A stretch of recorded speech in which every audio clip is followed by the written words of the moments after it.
charges which are completely baseless. And I'm going to talk about it today. But the more reason why I came out today is because, unfortunately, due to the recent developments regarding this case, my name is all over, and which is impacting, as a professional, the only thing that we earn in life is our reputation. That's the only thing that we earn in our life. And my reputation is being smothered. My family is going through the coals, been driven through the coals.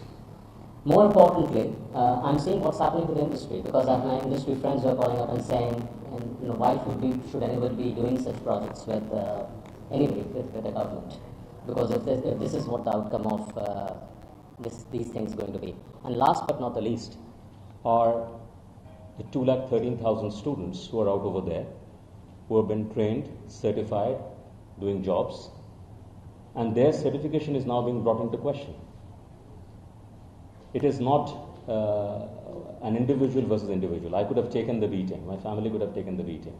But when I look at and when I see the amount of people who are contacting me on my personal media and asking for a statement, I thought it's important that I come out, and I've never done this before, so I would love to take your indulgence to listen me through and pose me your questions. I'm going to strictly talk about only the project, the role that Siemens played, the role that I played, and the successful implementation of this project. Let me give you a little background of this project. What's the reason of these projects? The reason of this project is twofold. One is industry downwards, the country downwards, state downwards, and there is a company upwards. What's the benefit for the company? Why would a company do such a project? Now, when Andhra Pradesh, for example, got bifurcated in 2014-15, the brief to us was that this part of the state has been primarily an agricultural state. When you're an agricultural state, unlike the other part of the state, where IT had by then got established in a big way, it was a primarily agricultural state. Now, when you say industrial infrastructure, it is not about building roads and building corridors and building industrial lands. It's also about building the people who are going to work in that industry. You can't have an industrial infrastructure without people being ready in this state. And for an agricultural infrastructure state, this is an impossible task of impossibility. And that is what the vision of the state government was, which was told to us, based on which we did a market research, we found out the gaps, we aligned with the state government's industrial policy, and the entire scope of the project was decided. Based on the decision of the scope of the project, this project was designed to not just address the high end of the engineering skills, but also the mid-range and the low end of the skills. In the parlance of industry, it is called the white-collar, blue-collar, grey-collar, and rust-collar workforce. And that's the reason why there are Center of Excellences, there are technical skill development institutes, and so on and so forth. Established over 40 locations. Initially it was 36, it was extended without any change of any additional payment. It was extended over 40 locations, where over 200 plus labs have been set up.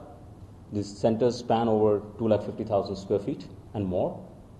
I don't know the latest numbers.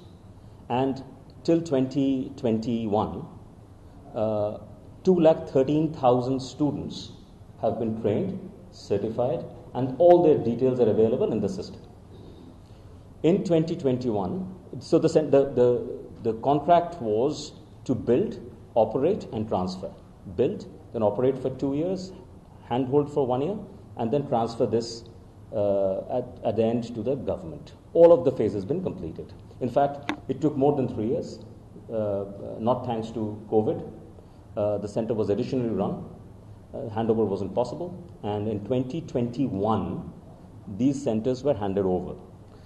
40 booklets for each of these centers with complete stock register, co-signed by Design Tech, who was the system implementation for the project, with APSSDC representing the state government, and with the center head, which is the principal of the college, have been signed and have been handed over to the government. At the end of the successful implementation of this project had received letter of commendation from APSSDC saying, great job done. And I'm talking about 2021.